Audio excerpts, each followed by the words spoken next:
EA. Primum non nocere. First thing to do is not to inflict damage. Yun po yung aming motto. Because if you are a medical technologist, 1% error can ruin one's life. You can kill a person. 1% error lang po. Anyway, let's be serious. Ladies and gentlemen, we are gathered here today simply because we are scattered this morning. Joke lang po. I just like to kill the gravity of seriousness of the atmosphere. Mga magulang, graduation po tayo. Graduation po ngayon. Dapat po tayong magsaya. Correct. Smile naman dyan. Smile.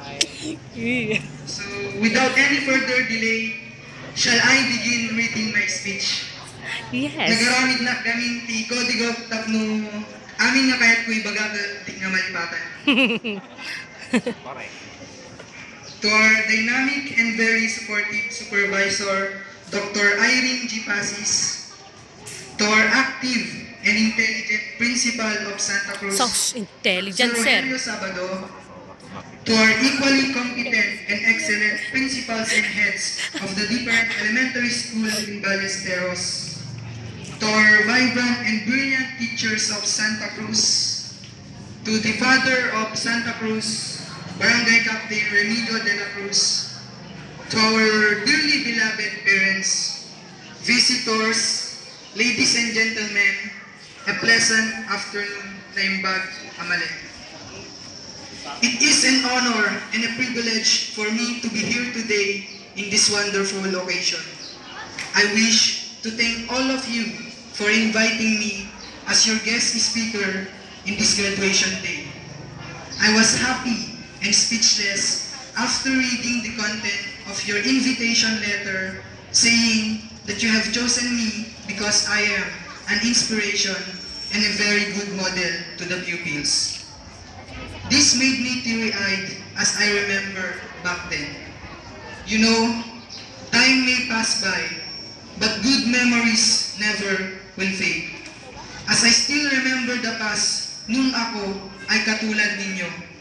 Nakaupo dyan sa nauupuan nyo, looking at our guest speaker and dreaming that one day, sana ako din. And now, maybe I got lucky. Kasi nandito na ako sa entablado.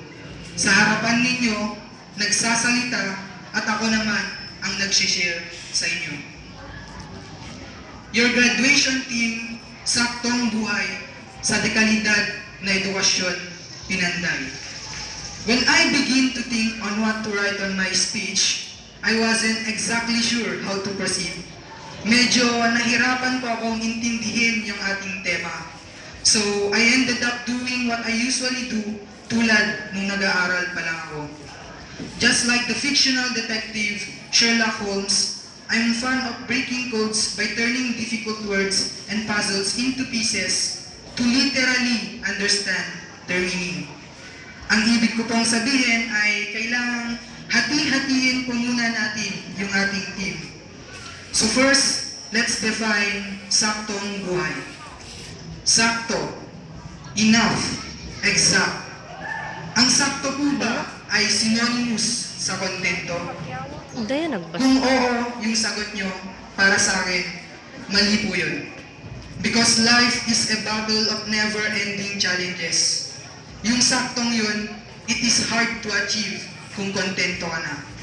Dapat, huwag ka munang makontento kung anong meron ka ngayon. You have to go beyond your limit. Open up your box and convince yourself that you can do more until you are at the zenith. Tuktok. Yun po yung sakto. When you have no more to contest and you've got everything you need. When you are finally satisfied with your achievement. Alam ko pong hindi madaling gawin yun, but you have to try. Dahil sa try, nagsisimula ang lahat. And of course, wag na wag kang mawawalan ng pangarap. Pangarap para makamit ang saktong buhay. Going back to our team, sa nga edukasyon pinanday. Guys, if I'll discuss to you this, I guess it would take time. Well, I can talk all day na kung gusto niyo po. Biro lang. Kung nadagito'y graduates ka, manong daras mo editi ag saud dita. So, kay madanagan nakastanak mo diti. Nangwag dati ag saud isa mo, ket matuto ka nakmet. So, to make it simpler, I have a question. Who plays the main character in giving us quality education? Is it our family, our friend, or our teacher? Family? Ang ating mga guro.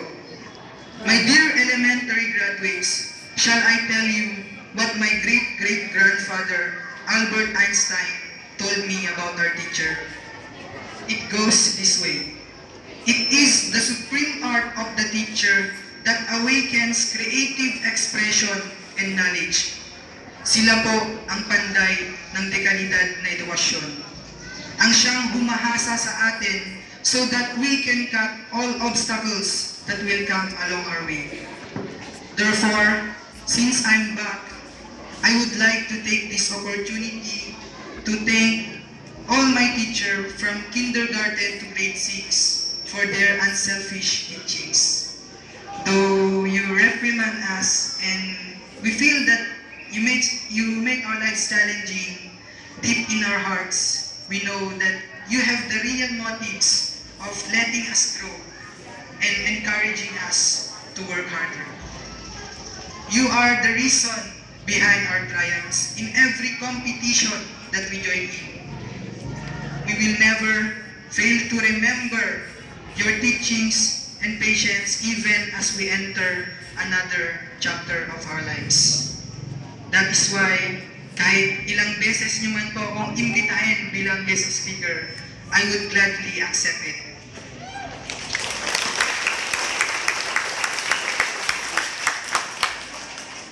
For elementary pupils like you, graduation marks the end of another school year and the beginning of another series in your life.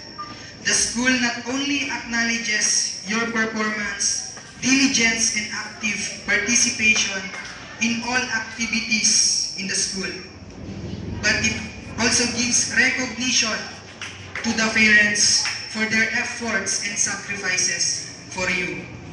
Para kanyada ato'y a graduation.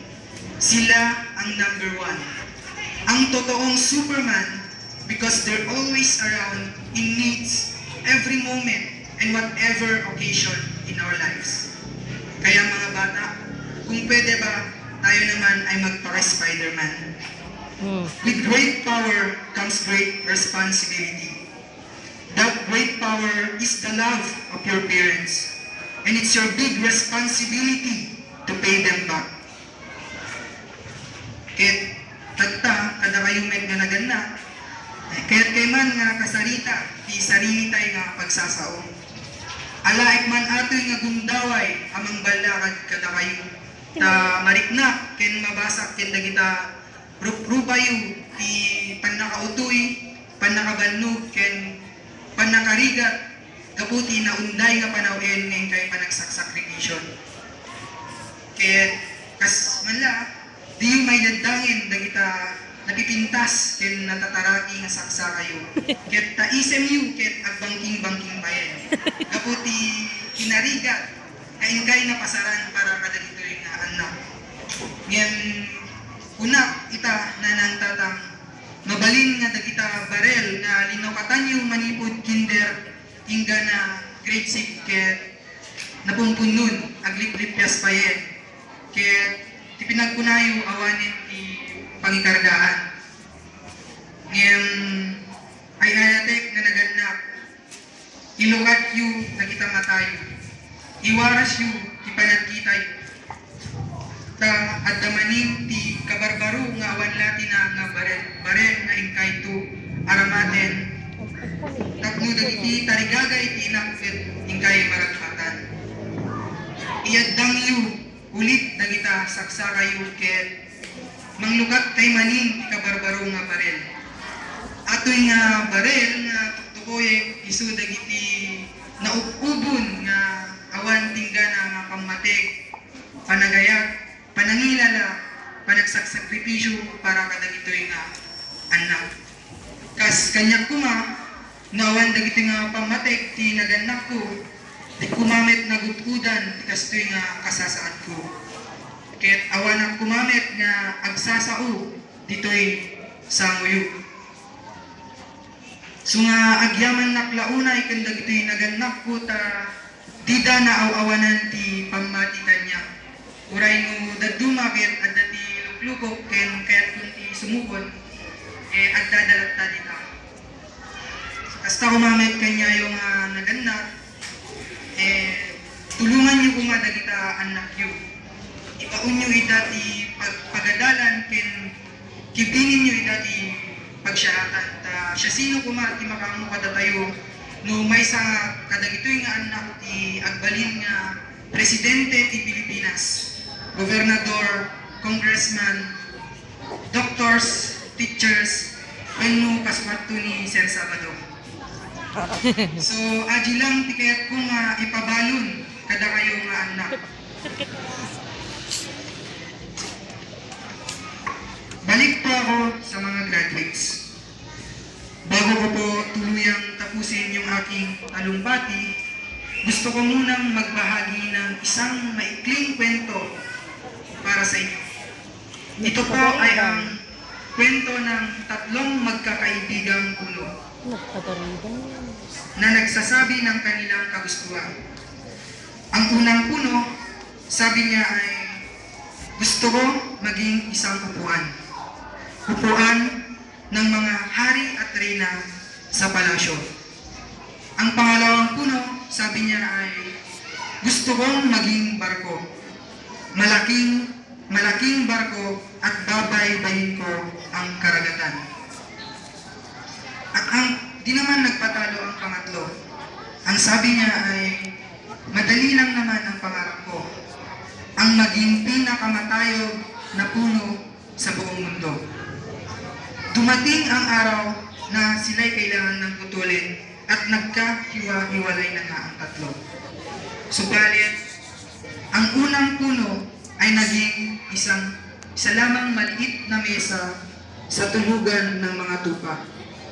Ang pangatlo ay simpleng bangka. Ang pangalawa ay simpleng bangka at ang pangatlo ay naging isang retaso o tabla. Taliwas sa kanilang kagustuhan, ang unang puno ay hindi naging upuan ng mga hari at reyna, kung hindi mesa. Mesa kung saan natulog ang sanggol na si Jesus Christ. Ang pangalawa ay hindi naging isang barko, kundi isang simpleng bangka. Bangkang sinasakyan ni Jesus tuwing siya'y nangingisda o tumatawid papuntang ibang lugar. Ang pangatlo ay hindi na naging matayog sapagkat siya'y pinutol agad at naging isa lamang retaso. Retasong ginawang krus kung saan pinako ang ating Jesucristo. End of story. Moral lesson, marami tayong kagustuhan sa ating buhay. Minsan natutupad, kadalasan ay hindi. Dahil dito, nawawalan tayo ng tiwala sa ating mga sarili, which is hindi dapat.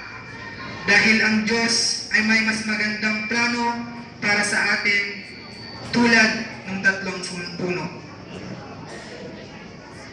Finally, since I'm from a medical profession, let me share with you an insight from Dr. Josephine Jackson. And I quote, "We often get too tired not from the loss of muscular power, but from the effort of not being ourselves. We are actor trying to impress other, and that is a hard work. Let's be ourselves and pursue what we want in our life. Remember guys, life is a matter of choice, never of chance. With the lesson we learned across prudence, humility, integrity, honesty, and simplicity, I believe you will be successful in this days ahead. Thank you and congratulations to everyone.